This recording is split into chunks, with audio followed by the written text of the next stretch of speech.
Gus Dur, dalam upaya mencopot Anda, siapa orang yang paling bertanggung jawab atas pencopotan tersebut menurut Anda? Dua. Siapa? Amin Rais dan Megawati. Mengapa? Hah? Tanya sana dong, gue tanya. Pak Harto itu orang pinter loh. Jasanya bagi bangsa ini besar sekali walaupun dosanya juga besar. Nah, satu pemandangan yang kurang elok, Gus. Anda keluar memakai celana pendek dan kaos oblong. Banyak orang bilang itu tidak pantas sebagai presiden Anda tampil seperti itu. Mengapa Anda tampil seperti itu? Lah ya itu supaya saya nggak dianggap presiden. Saya di dunia ini yang pantas pemimpin Indonesia ya, yang pantas jadi musuh saya cuma satu, Mas. Siapa itu? Pak Harto. Jadi, Gus Dur, tadi itu ringkasan dari peristiwa detik-detik terakhir Anda mengundurkan diri atau mundur atau dimundurkan. Nah, apakah sampai sekarang Anda dilengserkan? Apakah Anda masih tetap sampai saat ini tidak menerima dan menganggap itu tidak sah? Oh, enggak benar, enggak sah emang. Itu proyek politik dari MPR. Karena itu Amin Rais tidak merasa perlu memberitahu saya. Iya, tapi begini Gus, setelah Anda merasa itu tidak sah, tapi toh kenyataannya Gus Dur digantikan oleh Megawati, kemudian sekarang kita punya presiden namanya SBY, semua berjalan normal saja. Lalu apa negatifnya bagi bangsa dengan pencopotan Anda tadi? Bukan soal bangsa, ini soal hukum. Saya dilengserkan secara politis. Secara hukum belum pernah dibuktikan saya bersalah.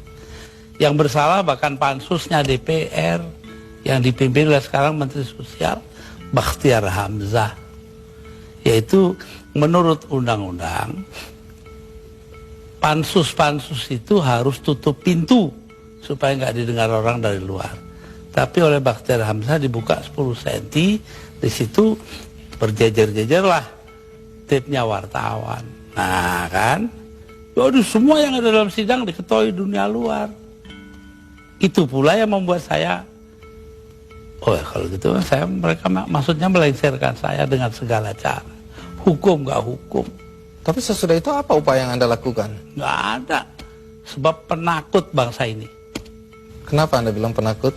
Bangsa ini penakut karena tidak mau bertindak kepada yang bersalah. Akhirnya nggak ada yang ditindak toh. Tapi sekian tahun sudah berlalu, Gus. Untuk apa rasa penasaran, perasaan? Loh, saya nggak pernah itu terserah bangsa Indonesia. Saya itu memaafkan semua sampai istri saya marah kepada saya karena saya pergi ke rumah Megawati. Tapi kenapa Anda lalu ke Megawati kalau memang Anda marah dan kecewa? Saya nggak marah, yang mestinya marah itu bangsa ini. Mereka diem aja lah, kenapa saya jadi ribut? Saya nggak mau ribut. Baik, Gus Dur. Tapi disuruh, memandang itu benar nggak bisa dong. Orang kan ada batasnya. Antara benar dan salah. Jadi yang benar dalam hal ini istri saya.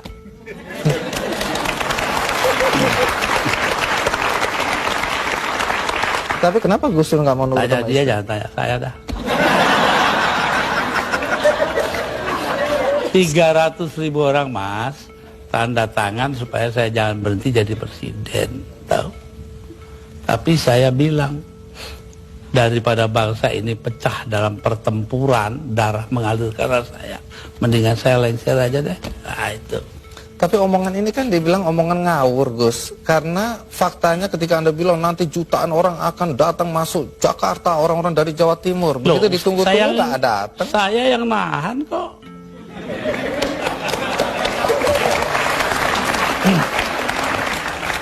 Jadi kalau nggak ditahan sama Gus Dur, datang lah beneran itu ya? Bukan begitu, artinya tetap saja kebenaran kita pertahankan. Tapi sikap kita itu jangan sampai bangsa ini perang saudara. Dan itu pengorbanan Anda? Ya, bagi saya bukan korban, biasa aja. Nah, satu pemandangan yang kurang elok, Gus. Anda keluar memakai celana pendek dan kaos oblong. Banyak orang bilang itu tidak pantas sebagai presiden Anda tampil seperti itu. Mengapa Loh, Anda tampil seperti itu? Lah ya itu supaya saya nggak dianggap presiden. Terus manfaatnya apa dengan dianggap tidak sebagai presiden? Loh, orang dingin hatinya, nggak jadi marah. Tapi Gus Dur, dalam upaya mencopot Anda, siapa orang yang paling bertanggung jawab atas pencopotan tersebut menurut Anda? 2, Siapa? Amin Rais dan Megawati. Mengapa? Hah? Tanya sana dong, gue tanya. Nah, kalau memang Megawati dan Amin Rais dianggap orang yang paling bertanggung jawab atas pencopotan Anda, apakah Anda dendam sama mereka? Lah, apain dendam Mama Amin? Artinya Gus Dur sudah melupakan itu, sudah memaafkan. Maafkan, lupa sih enggak. Nah, pernahkah setelah peristiwa ini, apakah itu Megawati atau Amin Rais datang ke Anda untuk meminta maaf? Enggak ada. Mereka merasa dirinya benar, ya sudah. Besok-besok akan terbukti oleh bangsa ini sendiri kok. Pernyataan ini agak bertentangan dengan kenyataan bahwa kelihatannya Gus Dur sama Pak Amin Rais sama Ibu Megawati akur-akur aja, rukun-rukun aja. Saya di dunia ini yang pantas pemimpin Indonesia ya, yang pantas jadi musuh saya cuma satu, Mas. Siapa itu? Pak Harto. Artinya Tapi apa itu pun saya hari raya masih ke sana. Masih jadi teman baik saya. Artinya apa itu?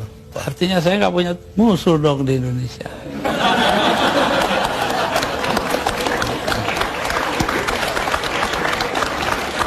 Ada satu hal, kita banyak mendengar bahwa teman-teman dekat Anda dulu menyesalkan kenapa Anda jadi presiden. Anda sebenarnya lebih layak menjadi guru bangsa, nggak usah ikut campur dalam perpolitikan yang nggak jelas itu. Saya diperintah oleh 5 orang sesepuh saya. Itu saja, kalau mereka memerintahkan apa saja masuk api, masuk api. Tanpa perlu berpikir. Tanpa perlu berpikir. Kenapa begitu? Loh, Selain sesepuh saya itu ini kan, orang pesantren disuruh nurut orang tua. itu nggak bisa ditawar itu Gus. Nggak bisa ditawar. 5 orang itu, saya nggak sebut namanya. Gus Dur, dalam 20 bulan sebagai presiden, prestasi apa saja sih yang sudah dicapai? Saya itu menjadi presiden di saat Indonesia menghadapi bahaya akan terurai. Kelompok-kelompok separatis ada di mana-mana. Jadi saya berangkat keliling-keliling dunia itu 80 kali dalam 20 bulan. Jadi 4 kali 1 bulan. Itu tugas saya cuma satu. Apa? Yaitu membuat supaya integritas wilayah Indonesia ini tetap. Itu aja, nggak ada pikiran lain kok saya. Tapi ada yang menuduh. Dan ternyata berhasil toh. Kita tetap satu negara hari ini. Jadi Gus Dur merasa itu karena jasa Gus Dur. Bukan, artinya tugas saya begitu. Perkara saya berjasa itu adalah soal kedua. Tapi ada yang menuduh bahwa Gus Dur ini sebenarnya menggunakan aji mumpung. Mumpung jadi presiden, dibayarin negara, keliling jalan-jalan. Allah nanti sejarah akan membuktikan. Tapi Gus Dur, perjalanan Anda itu menelan biaya sampai 52,7 miliar. Ya, tapi eksistensi Indonesia sebagai satu negara harganya jauh lebih tinggi. Jadi nggak bisa dipersoalkan itu Nggak biaya. bisa dipersoalkan. Loh, kalau enggak kan udah dipakai oleh orang-orang brengsek itu.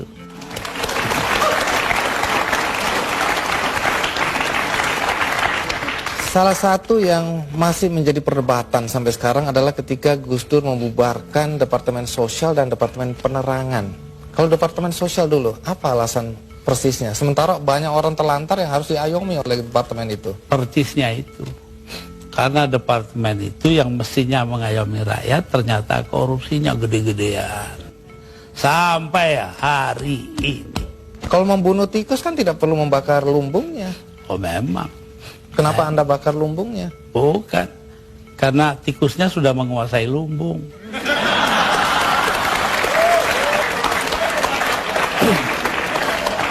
Depan dibubarkan. Kalau Depen jelas. Akibatnya sekarang pers itu sangat tidak terkontrol. Begini Bahkan pornografi sekarang merajalela. ya. Ya, betul. Itu dosa Anda loh. Enggak dong. Loh saya